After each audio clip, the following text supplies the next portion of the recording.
Hello and welcome back to another video. তে আজকে কথা বলবো শুভশ্রী গাঙ্গুলি, কৌশিক গাঙ্গুলি এবং জিতু কমল অভিনীত ছবি গৃহপ্রবেশ বলে সিনেমাটাকে নিয়ে। এই সিনেমাটাকে পরিচালনা করেছে ইন্দ্রজিৎ সেনগুপ্ত, যার মূলত একটা স্টেটমেন্ট সেটা অবশ্যই প্রচন্ডভাবে ভাবায়। সেটা হচ্ছে যে এই সিনেমাটা মূলত ঋতুপর্ণ সেনগুপ্ত তাকে মাথায় রেখে বা তাকে ট্রিবিউট দেওয়ার জন্য হয়তো এই সিনেমাটাকে বানানো হয়েছে। মানে তাকে মূলত এই সিনেমাটা পার্টিকুলারলি ট্রিবিউট দিয়েছে, যেটা পরিচালকের দাবি।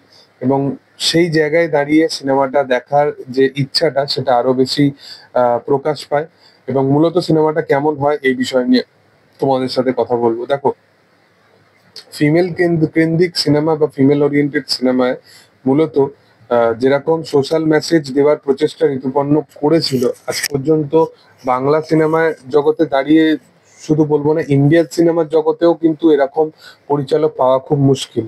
তার চোখের বালি থেকে শুরু করে আরো মানে অনেক মাল্টিপল এরকম সিনেমা আছে যেগুলো সত্যি এখনো পর্যন্ত ভাবায়। তো সেই রকমই কাইন্ড অফ একটা ট্রিবিউট অনুযায়ী যদি দেখা যায়, তাহলে অবশ্যই এই সিনেমাটা কিন্তু সেই ডিপার্টমেন্টটাকে ফুলফিল করতে পেরেছে। মূলত এই সিনেমাটা পার্টিকুলারলি এখানে শুভশ্রী গাঙ্গুলির যে চরিত্রটা, তার যে হাজবেন্ড তার সাথে আর থাকে না সে, এবং মূলত তো তারপরেও সে শ্বশুর বাড়িতে রয়ে আছে এবং তারপরে সে একটা হোমস্টে শুরু করছে এবং সেখানে জিতু কমল আসছে এবং তার উদ্দেশ্যটা কি, এর বেশি জানতে হলে তোমাদেরকে সিনেমাটা দেখতে হবে বড় পর্দায় গিয়ে। এবং আমি তো অনেকটাই লেট, আমার অনেক দিন পর আমি সিনেমাটা দেখতে গেছিলাম মূলত, তাই আগে রিভিউ দেওয়া হয়নি। বাট যেরকম রেসপন্স পাচ্ছিল সিনেমাটা, আমার মনে হলো যে একবার গিয়ে দেখে আসা উচিত। তো মূলত এই সিনেমাটায় পার্টিকুলারলি যেটা আমার বেস্ট লেগেছে সেটা হচ্ছে যে এই সিনেমার পারফরমেন্স। এই সিনেমা পুরোটাই পারফরমেন্স ওরিয়েন্টেড কাজ। ভিজুয়ালি সিনেমাটাকে খুব ভালোভাবে ট্রিটমেন্ট করা হয়েছে।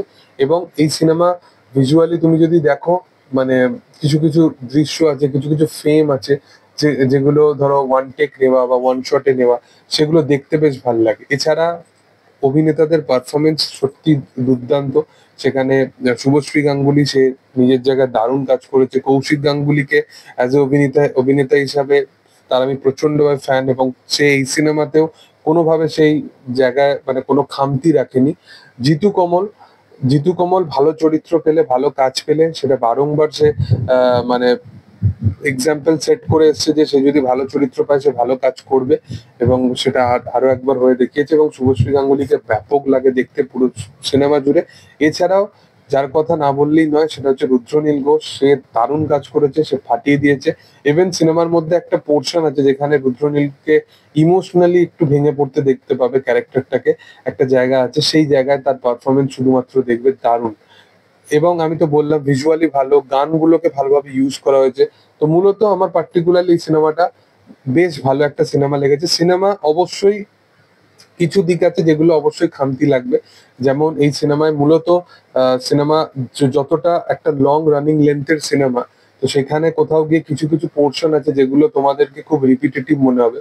সিনেমার মধ্যে একটা টুইস্ট রাখা রাখা হয়েছে এবং যেটা আমার জন্য মূলত ভাবে ওয়ার্ক করেনি, কিন্তু অনেক অডিয়েন্সের যার জন্য হয়তো পারফেক্টলি ওয়ার্ক করতে পারে। এবং সিনেমাটা না খুব স্লো স্পেসে এগোয়, স্পেশালি সেকেন্ড হাফটা যেরকম, মানে সিনেমাটা স্লো স্পেসে এগোয় এবং যেরকম ল্যাগ করতে থাকে ধীরে ধীরে, তখন একটুখানি মনে হবে যে মিডিলের কিছু পোর্শন বাদ দিয়ে পুরো সিনেমাটা ভালো। তো এরকম সামথিং কিছু মাঝে মাঝে ফিলিং আসবে। আদারওয়াইজ আমার এই সিনেমাটা বেশ ভালো লেগেছে এবং বেশ ভালো একটা সিনেমা। অবশ্যই এই সিনেমাটা চেক আউট করতে পারো। এবং তোমাদের কি বক্তব্য অবশ্যই কমেন্টে জানিও। ভিডিও ভালো লাগলে অবশ্যই লাইক করো, শেয়ার করো, সাবস্ক্রাইব করো চ্যানেলটিকে, এবং পাশে থাকা বেল আইকনটা অবশ্যই প্রেস করে দিও। Thank you all, by.